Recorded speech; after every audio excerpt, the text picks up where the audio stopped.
নমস্কার, চলে এসেছি আবার আপনাদের কাছে নতুন একটি ভিডিও নিয়ে। ভগবত পুরাণ অনুসারে কৃষ্ণের অভ্যন্তরীণ প্রকৃতি এবং বহিস্থ রূপ বেদের অনুরূপ এবং তা বিশ্বকে অশুভ শক্তির হাত থেকে রক্ষা করে।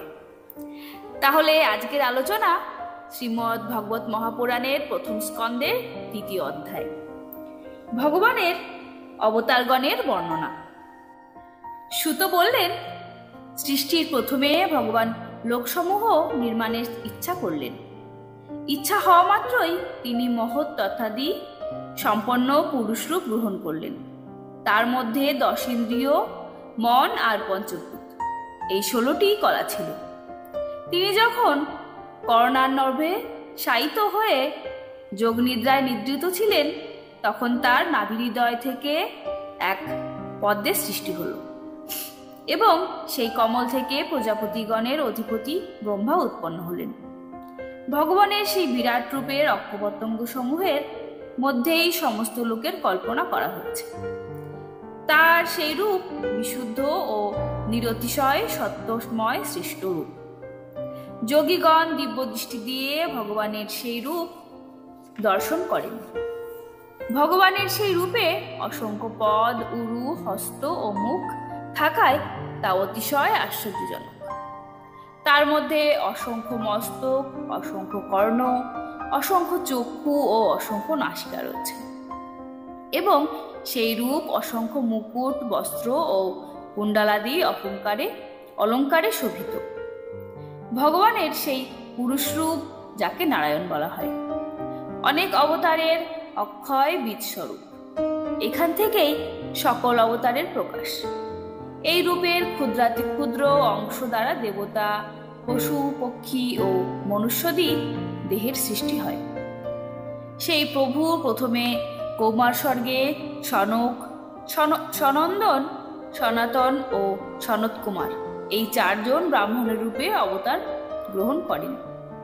অত্যন্ত কঠিন অখণ্ড ব্রহ্মচর্য পালন করেন। দ্বিতীয়বার এই বিশ্বের মঙ্গলের জন্য সমস্ত যজ্ঞের অধীশ্বর সেই ভগবানই রসাতলগতা পৃথিবীকে উদ্ধারের জন্য বরাহরূপ গ্রহণ করেন। ঋষি স্বর্গে তিনি দেবর্ষি নারদ রূপে 3য় অবতার ধারণ করেন এবং শাক্ততন্ত্র প্রচার করেছিলেন।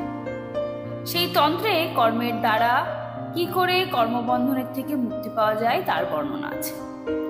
ধর্মের পত্নী মূর্তির গর্ভে তিনি নরনারায়ণ রূপে 4র্থ অবতার গ্রহণ করেন।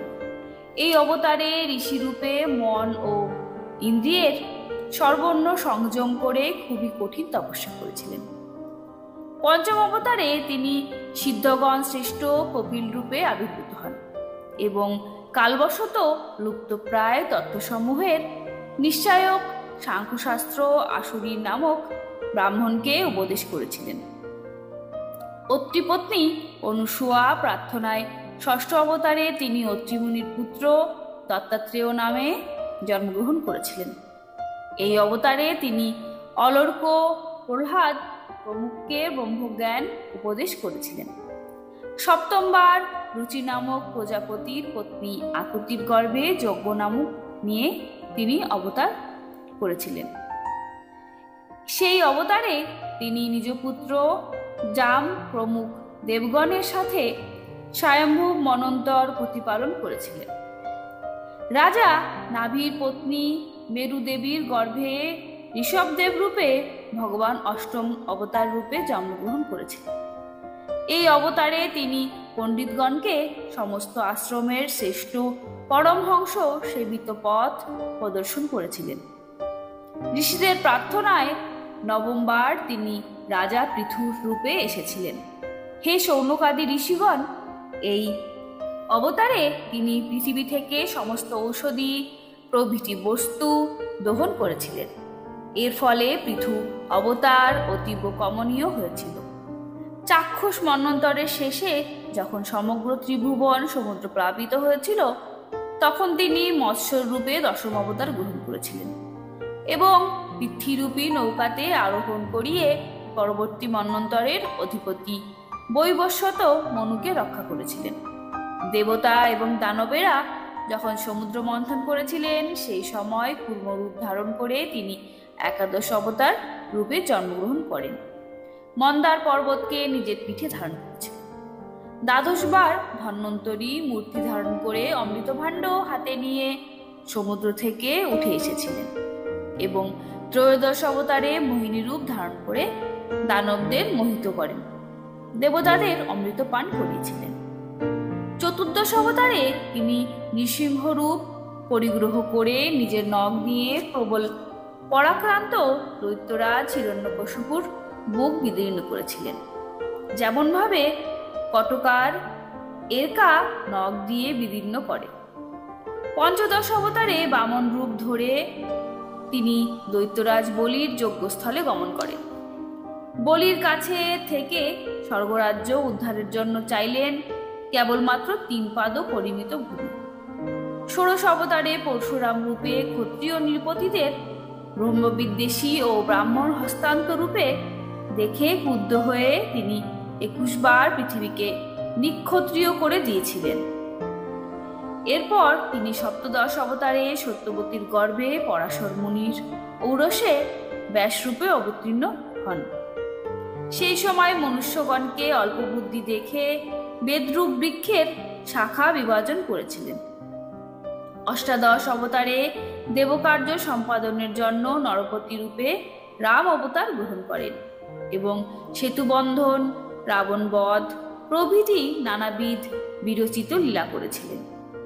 ঊনবিংশ ও বিংশ অবতারে যদুবংশে তিনি বলরাম ও শ্রীকৃষ্ণ নাম নিয়ে প্রকট হয়ে পৃথিবীতে ভার হরণ করেছিলেন। তারপর কলিযুগ এসে গেলে মগধ দেশে দেবদেশী দানবদের মোহিত করার জন্য অর্জুন পুত্ররূপে বুদ্ধাবতার হবেন। এর অনেক পরে যখন কলিযুগের অবসান হবে তখন রাজারা সব দস্যুভাবাপন্ন হয়ে যাবে। তখন জগৎপালক ভগবান বিষ্ণুযশা নামে ব্রাহ্মণের ঘরে কল্কি রূপে অবতার হবেন। হে শৌনকাদি ঋষিগণ, অগাধ জলাশয় থেকে যেমন হাজার হাজার ছোট ছোট জলপ্রবাহ নির্গত হয়ে থাকে, সেই রকমই সত্যনিধি ভগবান শ্রীহরির থেকে অসংখ্য অবতার আবির্ভূত হয়ে থাকেন। ঋষি মনু, দেবতা প্রজাপতি, মনুপুত্র এবং যত মহাবীর্যশালী আছেন এরা সকলেই শ্রী ভগবানের অংশ। এইসব অবতার হলো ভগবানের অংশাবতার অথবা কলাবতার। কিন্তু ভগবান শ্রীকৃষ্ণ তো স্বয়ং ভগবান। অসুরদের অত্যাচারের যখন মানুষ পীড়িত হয়ে পড়ে তখন যুগে যুগে নানা রূপ ধারণ করে ভগবান তাদের রক্ষা করেন। ভগবানের দিব্য জন্মের এই কথা কাহিনী অত্যন্ত গুহ্য ও রহস্যময়। যে মানুষ একাগ্রচিত্তে প্রাতকাল ও সায়ংকালে নিয়মিতভাবে ভক্তি সহকারে এই পাঠ করে সে সব রকম দুঃখের থেকে পরিত্রাণ পায়। প্রাকৃত রূপে বর্জিত চিন্ময় ভগবানের এই যে জগদাকার স্থূল রূপ, এটি ভগবানের মায়াগুণ অর্থাৎ প্রকৃতির কার্য মহৎ তত্ত্বাদি গুণের দ্বারা ভগবানেই কল্পিত হয়েছে। মেঘ যেমন বায়ুর আশ্রয়ে থাকে এবং ধূসর বর্ণে পৃথিবীর ধূলিকণার থেকে সৃষ্টি হয়, কিন্তু বুদ্ধিহীন নির্বোধ মানুষ মনে করে মেঘ আকাশে থাকে এবং ওই ধূসর বর্ণের বায়ুতে আরোপ করে। সেই রকমই অজ্ঞান ব্যক্তি সবকিছুর সাক্ষী আত্মাতে স্থূলরূপ দৃশ্যরূপ জগৎকে আরোপ করে। এই স্থূল দেহ থেকে উৎকৃষ্ট ভগবানের এক সূক্ষ্ম অব্যক্ত রূপ আছে, যে রূপ না স্থূলের মতো আকাশাদি গুণযুক্ত আর না তাকে দেখা যায় বা শোনা যায়। সেটাই হলো সূক্ষ্ম শরীর। তাতে আত্মাকে আরোপ করা বা তার মধ্যে আত্মার অনুপ্রবিষ্ট হওয়াতেই তাকে জীব উপাধি দেওয়া হয় বা জীব বলা হয় এবং এই জীবেরই বারবার জন্ম হয়। উপরোক্ত সূক্ষ্ম আর স্থূল শরীর অবিদ্যার কারণেই আত্মাতে আরোপিত হয়। যে স্থিতির আত্মাস্বরূপের জ্ঞানের দ্বারা এই আরোপ করার ভার দূরীভূত হয় সেই স্থিতি ব্রহ্ম সাক্ষাৎকার। তত্ত্বজ্ঞানী ব্যক্তিরা জানেন যে বুদ্ধিরূপা পরমেশ্বরের মায়া যখন নিবৃত হয়ে পড়ে সেই সময় জীব পরমানন্দে মগ্ন হয়ে যায় এবং ধ্রুবাস্মৃতি প্রাপ্ত হওয়াতে নিজ মহিমাতে প্রতিষ্ঠিত হয়। প্রকৃতপক্ষে যার জন্ম নেই এবং কর্মও নেই, সেই অন্তর্যামী ভগবানের অপ্রাকৃত জন্ম এবং কর্মকে তত্ত্বজ্ঞানী পণ্ডিতগণ এইভাবেই বর্ণনা করেন। কারণ তার জন্ম এবং কর্মবেদের এক অতি গূঢ় রহস্য আছে। ভগবানের লীলা অমোঘ। তিনি লীলার দ্বারাই এই জগতের সৃষ্টি, পালন ও বিনাশ করে থাকেন, কিন্তু এই মধ্যে আসক্ত হন না। জীবের হৃদয়ে গুপ্ত থেকে জ্ঞানেন্দ্রিয় এবং মনের নিত্যন্তরূপে সমস্ত বিষয়ের রস উপভোগ করেন, কিন্তু তার থেকে দূরে থাকেন। তিনি পরম স্বতন্ত্র। এই সব বিষয়রূপ রস, গন্ধ ইত্যাদি তাকে কখনো লিপ্ত করতে পারে না। যেমন মূর্খ ব্যক্তি অভিনয়ের সময় জাদুকর বা নটের কর্মের বা অভিনয়ের সংকেত বুঝতে না পেরে জাদুঘর বা নটের প্রকৃতি চরিত্রের কিছুই অনুধাবন করতে পারে না, সেই রকমই সত্য সংকল্প বা বেদবাণীর দ্বারা প্রকটিত ভগবানের বিদিত নাম এবং রূপের তথা লীলার রহস্য অবিবেকী মানুষ নানা রকম যুক্তিতর্কের দ্বারা ধারণাতেও আনতে পারে না। চক্রপাণি ভগবানের শক্তি ও পরাক্রম অসীম, তার শেষ অনুধাবন করা কারো পক্ষে সম্ভব নয়। সমস্ত বিশ্বব্রহ্মাণ্ডের রচয়িতা হয়েও তিনি এর বাইরে। তার স্বরূপ বা তার লীলা একমাত্র সেই জানতে পারে, যে নিত্য নিরন্তর নিষ্কপটভাবে একাগ্র চিত্তে তার পাদপদ্মের সেবা চিন্তন করে। হে শৌনকাদি ঋষিগণ, তা আপনারা অতীব সৌভাগ্যশালী ও ধন্য, যেহেতু আপনারা এই জীবদ্দশায় বাধা বিঘ্নশূল এই সংসার রত্নে সর্বলোক প্রভু ভগবান শ্রীকৃষ্ণের প্রতি এই সর্বাত্মক আত্মভাব, এই রকম অনির্বচনীয় অনন্য অনুরাগ পোষণ করেন, যার ফলে এই জন্ম মৃত্যুরূপ সংসারের ভয়ঙ্কর চক্রে আর পড়তে হবে না। ভগবান বেদব্যাস বেদতুল্য, ভগবত লীলা প্রধান এই ভগবত গ্রন্থ নামে পুরাণটি রচনা করেছেন। তিনি এই প্রশংসার্য কল্যাণপ্রদ বিস্তৃত পুরাণ পরম লোক কল্যাণের জন্য নিজের আত্মজ্ঞানী শিরোমণি পুত্রকে অধ্যয়ন করিয়েছিলেন। এই গ্রন্থে সমগ্র বেদ আর ইতিহাসের সারাংশ সমগ্র করা হয়েছে। শুকদেব রাজা পরীক্ষিতকে এটি শুনিয়েছিলেন। সেই সময় রাজা পরীক্ষিত মহর্ষিগণে পরিবেষ্টিত হয়ে আমরণ অনশন ব্রতাম্বলী হয়ে গঙ্গা তীরে অবস্থান করেছিলেন।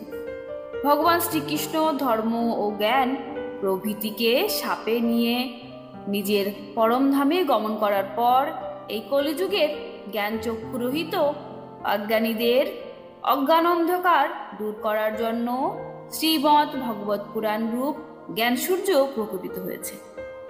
হে শৌনকাদি মুনিগণ, মহাতেজস্বী শুকদেব মহারাজ যখন যেখানে এই পুনর্কথা প্রবচন করেছিলেন, তখন আমিও সেখানে উপস্থিত ছিলাম। সেখানে আমি তার অনুগ্রহে এই পুরাণ অবগত হয়েছি। আমি যেমন অবগত হয়েছি এবং আমার বুদ্ধি দ্বারা যেমনভাবে যতটা গ্রহণ করতে পেরেছি, সেই মতো আমি আপনাদের শোনাব। আজ তবে এ পর্যন্তই। আজকের অধ্যায় এখানে শেষ হচ্ছে।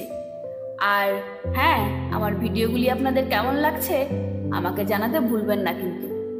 আর যদি আমার ভিডিও আপনাদের ভালো লেগে থাকে তাহলে অবশ্যই লাইক, কমেন্ট এবং সাবস্ক্রাইব করবেন। নমস্কার।